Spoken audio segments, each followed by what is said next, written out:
Hello friends, I hope you all are doing great. तो आज हम पढ़ने वाले हैं कार्ल मार्क्स की theory. Theory of Karl Marx ये बहुत इंपॉर्टेंट है फॉर यूजीसी नेट एग्जाम। हर बार एटलीस्ट वन क्वेश्चन इस इनकी थ्योरी में से आता है, तो ये आप ध्यान से पढ़ना। स्टार्ट करते हैं, लेट्स गेट स्टार्टेड। सबसे पहले इंट्रोडक्शन की कार्ल मार्क्स की थ्योरी है क्या, या कार्ल मार्क्स कौन थे।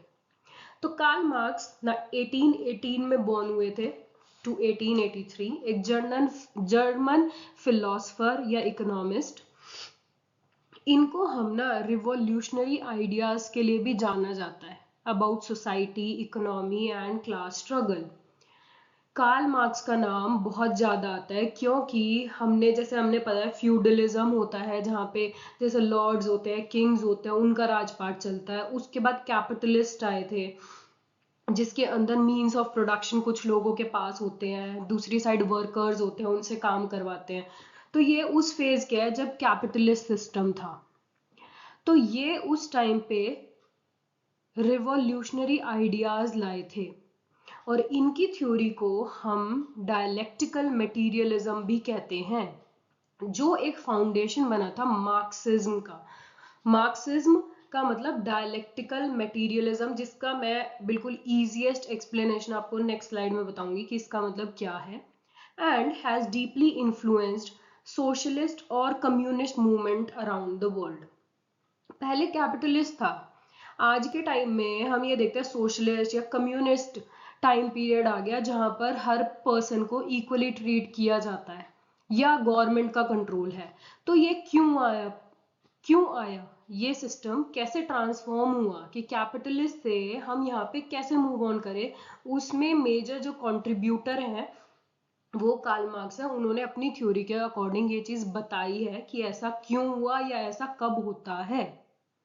Okay, one of his famous जो वर्क है इनका है दास कैपिटल, जो आपने, अगर आप यूजीसी नेट की तैयारी कर रहे हो तो आपने, I am sure 100% Das Kapital का नाम सुना होगा। तो वो और किसी ने नहीं, वो कार्ल मार्क्स का वर्क है।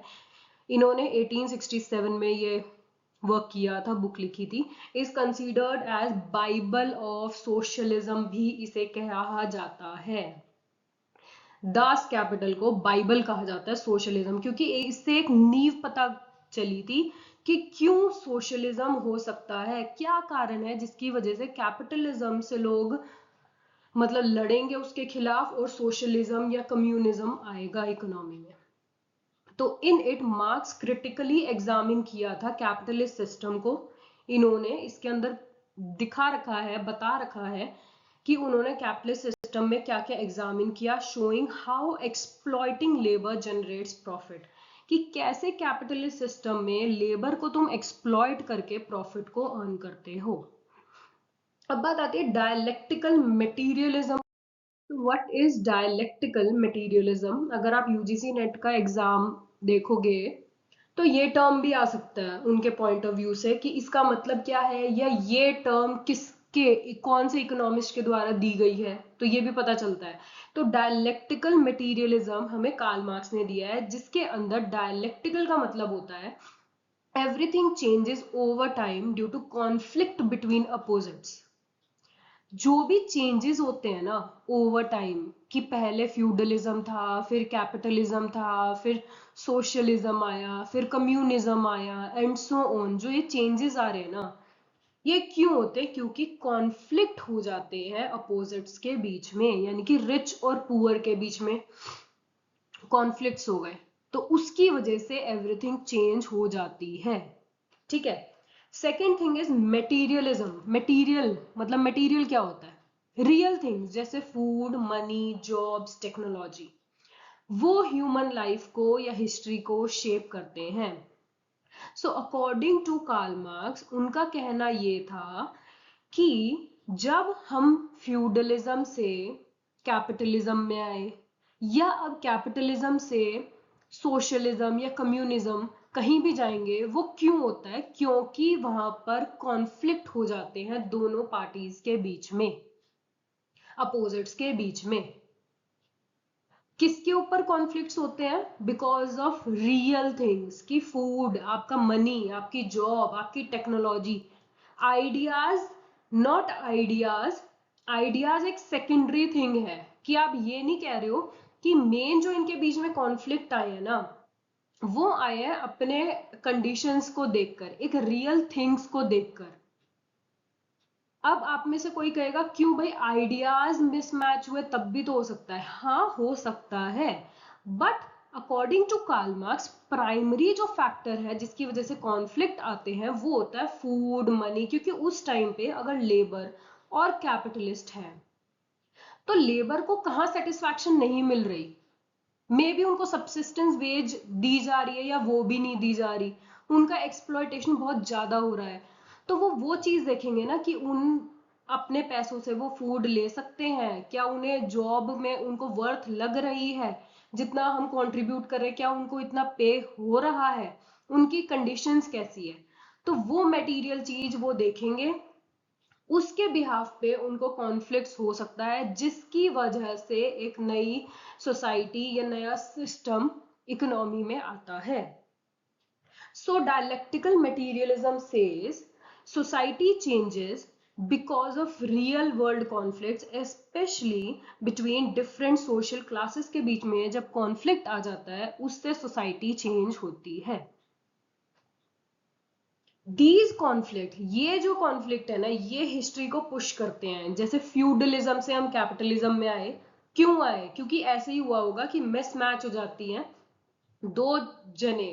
अभी आपस में ये हो रहा है कि कैपिटलिस्ट के पास मोड ऑफ प्रोडक्शन है, लैंड, लेबर, कैपिटल, सब चीज है, लेबर्स वहां पे काम कर रहे हैं, तो जब तक तो ठीक है। अगर एक ऐसा टाइम आए जहां पे लेबर ही रिटेलिएट करे कि हम काम नहीं करेंगे, तो क्या कैपिटलिस्ट जो ओनर्स है वो काम निकलवा सकते हैं अपना? क्या कर सकते हैं? नहीं।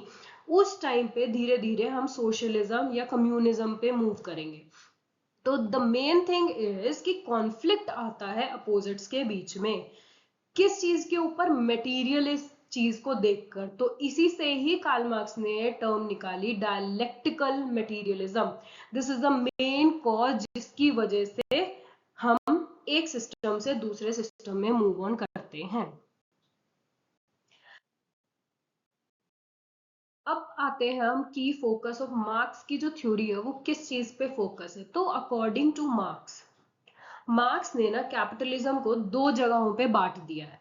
पहला वो कहते हैं, एक होता है स्मॉल ग्रुप ऑफ पीपल जिसे हम बॉर्जुइज कहते हैं, जिनके पास मीन्स ऑफ प्रोडक्शन होते हैं, यानी कि फैक्ट्रीज, मशीन्स, लैंड, जो जिनके जो मालिक हैं वो कुछ ही लोग होते हैं, जिनके पास फैक्ट्रीज है, खुद की मशीन है, तो उन लोगों को कार्ल मार्क्स कहते हैं बॉर्जुइज है।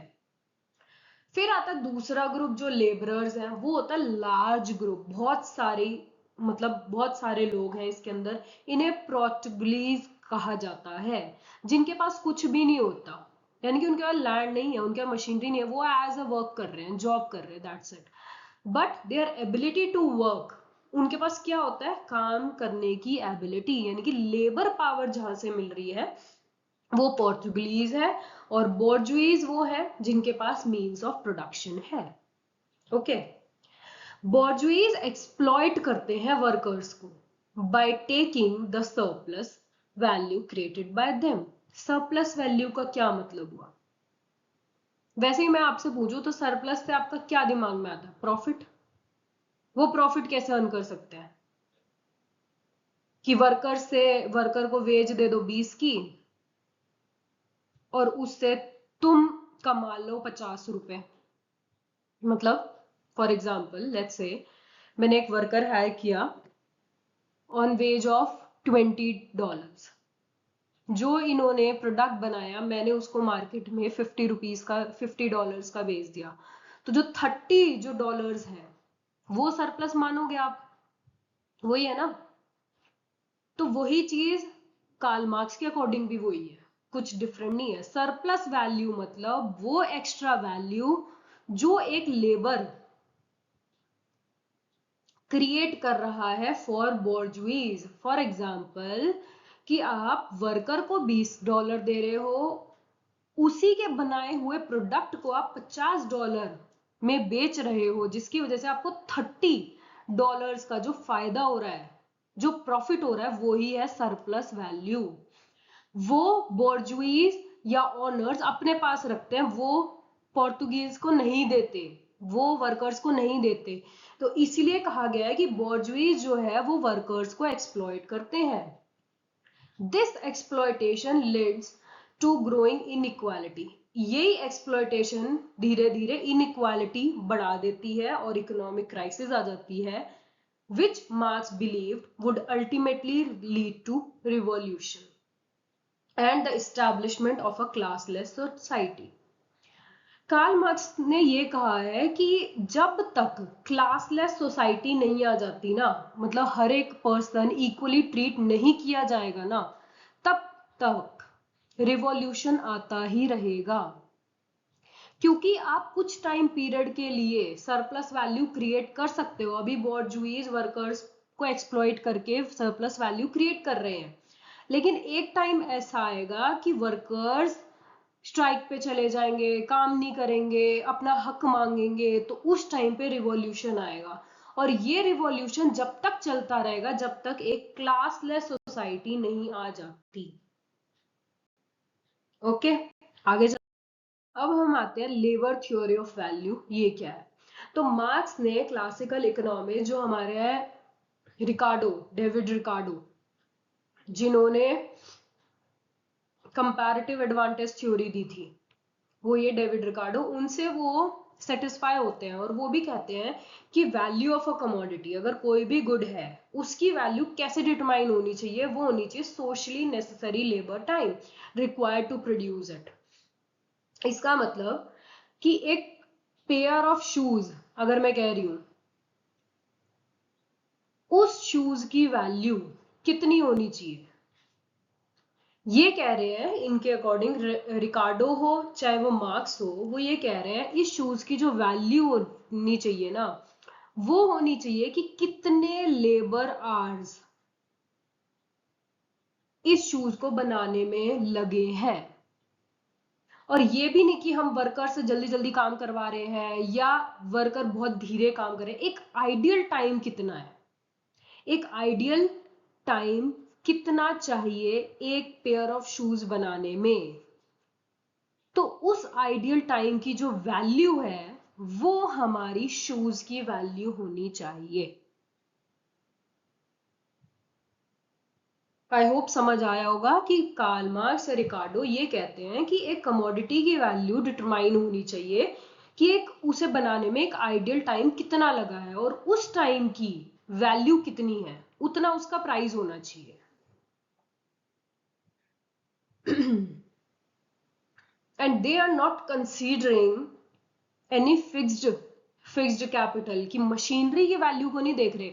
अगर हम कार्ल मार्क्स के ऊपर पढ़ते हैं तो कार्ल मार्क्स ने सीधा कहा है जो भी एक प्रोडक्ट की वैल्यू क्रिएट होती है ना, वो सिर्फ लेबर की वजह से होती है, उसमें फिक्स्ड कैपिटल फिक्स्ड रिसोर्सेज का कोई भी यूज नहीं है। तो ये भी चीज याद रखना, अकॉर्डिंग टू कार्ल मार्क्स जो वैल्यू क्रिएट होती है किसी भी प्रोडक्ट की, वो होती है because of labour only.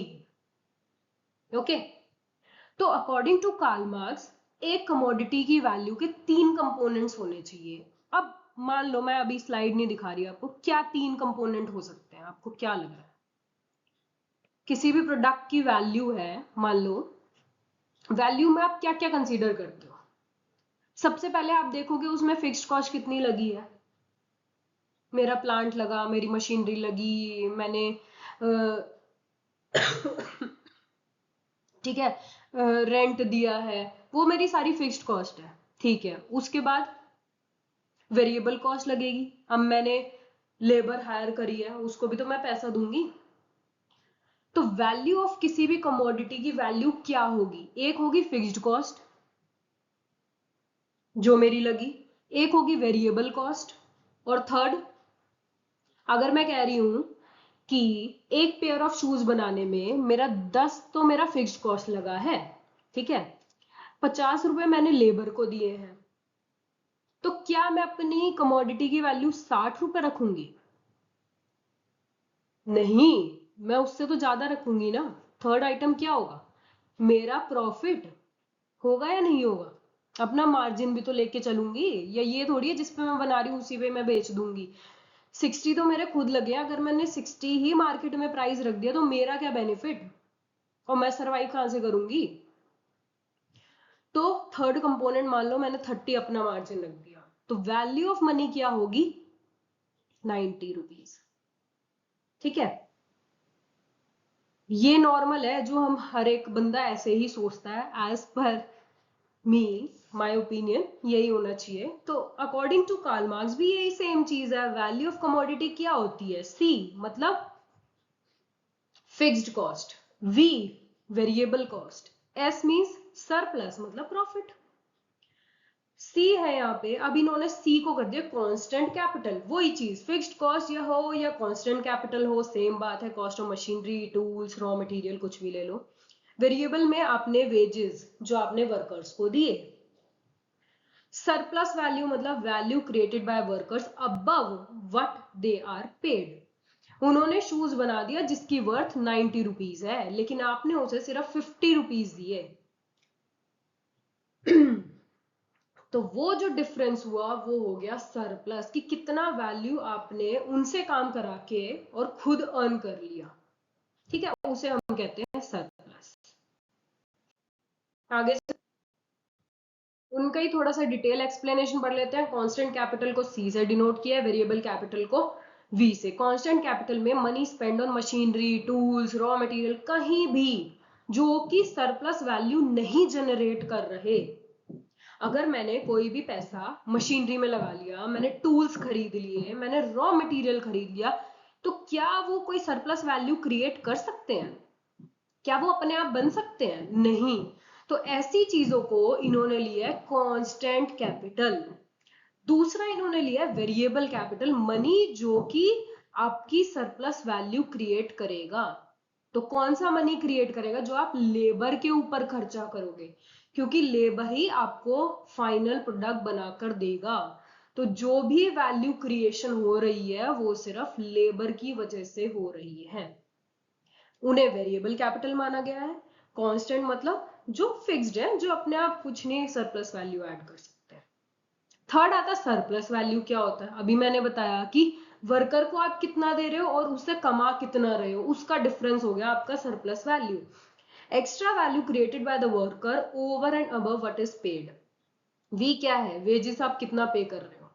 We dash क्या है? कितना आप मार्केट में उस प्रोडक्ट के लिए चार्ज कर रहे हो, उसका जो डिफरेंस है वो आपका हो गया surplus. Surplus value, value produced by the labour, value paid to the labour. फिर आता है रेट ऑफ एक्सप्लॉयटेशन। कितना एक्सप्लॉयटेशन हो रहा है? कार्ल मार्क्स कहते हैं कि ये जो कैपिटलिस्ट हैं, जो बॉर्जुइज हैं, वो वर्कर्स को एक्सप्लॉयट करते हैं। तो ऑफ कोर्स एक्सप्लॉयटेशन रेट भी निकालेंगे। एक्सप्लॉयटेशन क्या होता है? It shows how much surplus value is extracted from the labour compare to the wages. मैं कह रही हूं मैंने एक वर्कर हायर किया और मैं उन्हें पैसा दे रही हूं 100 रुपीज पर डे। ठीक है, या कह दो 100 रुपीज पर आवर। एक आवर में वो एक पूरा शूज का पेयर बना रहा है। उस पेयर को मैं मार्केट में बेच रही हूं फॉर ₹300।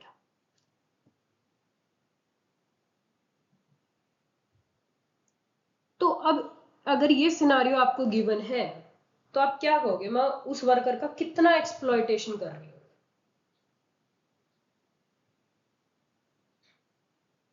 100 तो मैं उसको दे ही रही हूँ, 300 में मैं उस प्रोडक्ट को बेच रही हूँ, तो कितना सरप्लस मैं कमा रही हूँ पर पेयर पे? 200 तो मैं वैसे ही कमा रही हूँ। उसको पे कितना कर रही हूँ? 100 पे कर रही हूँ, और इंटू रेट निकालना है तो इंटू 100 कर दिया, यानी कि मैं 200% उस लेबर का एक्सप्लॉयटेशन कर रही हूँ। ऐसे ही निकालेंगे। मैंने वर्कर हायर किया है और मैं उसको 100 रुपए पर आवर दे रही हूँ, उस आर में वो एक शूज बना रहा है जिसको मैं 300 रुपए में बेच रही हूँ। उस 300 में 100 तो उसको मैं कॉस्ट दे ही रही हूँ, उसमें उसका तो वेजेस मैं दे ही रही हूँ, तो वो सब्ट्रैक्ट हो गया, 200 का सरप्लस है मेरा। ये क्या है? सरप्लस है। ये नीचे क्या है? 100।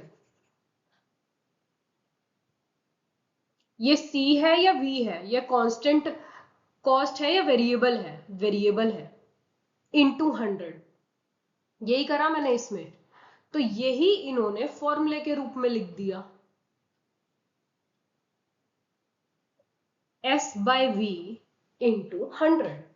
कितना आपने सरप्लस जनरेट किया, कितना उसको पे किया, इंटू 100।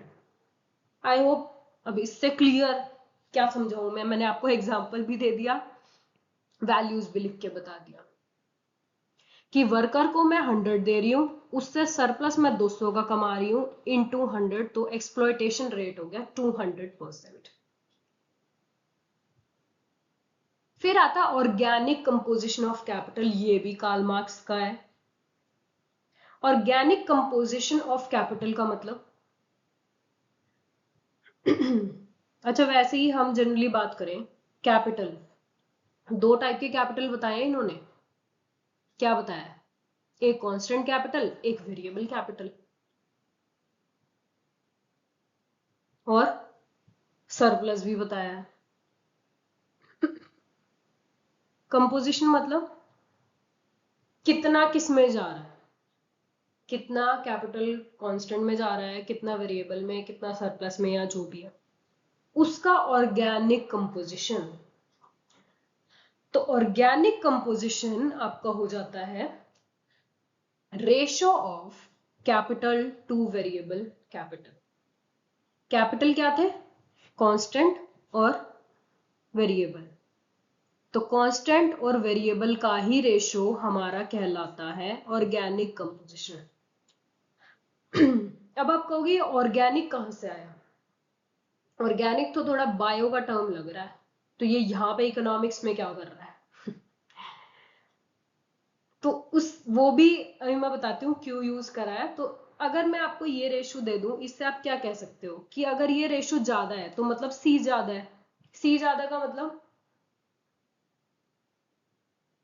जो बॉर्जुइज हैं वो ज्यादा मशीन्स में खर्चा कर रहे हैं,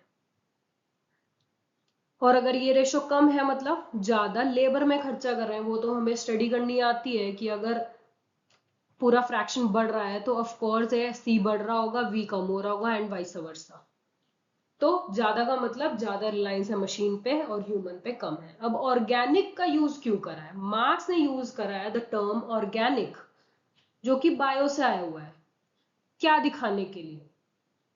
ये दिखाने के लिए कि ये जो रेशो मैं आपको कह रहा हूं ना, कैपिटल, कांस्टेंट कैपिटल और वेरिएबल कैपिटल की, एक कैपिटलिस्ट ने फिक्स्ड रिसोर्सेज पे कितना खर्चा किया है जो कि वैल्यू कुछ एडिशन नहीं कर रहे, और वेरिएबल मतलब लेबर पे कितना खर्चा किया है, उन दोनों का रेशो हमारा ऑर्गेनिक कंपोजिशन दिखा रहा है।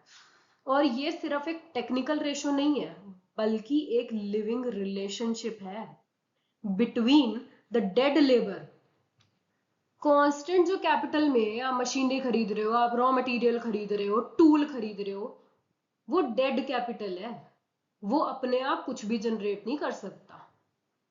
उसके बीच में एंड लिविंग लेबर, जो कि आप वेरिएबल, जो आप लेबर पे खर्चा कर रहे हो, उन दोनों के बीच में रिलेशनशिप को दिखाने के लिए इन्होंने टर्म यूज करा ऑर्गेनिक कंपोजिशन ऑफ कैपिटल, कि जहां पर भी एक कैपिटलिस्ट खर्चा कर रहा है, चाहे वो फिक्स्ड कैपिटल में हो यानी कि कांस्टेंट कैपिटल में हो, वो मशीनरी खरीद रहे हैं, वो टूल्स खरीद रहे हैं, रॉ मटेरियल्स खरीद रहे हैं, एंड दूसरी तरफ वो लेबर पे कितना इन्वेस्ट कर रहे हैं, इनका कितना रेशो आ रहा है।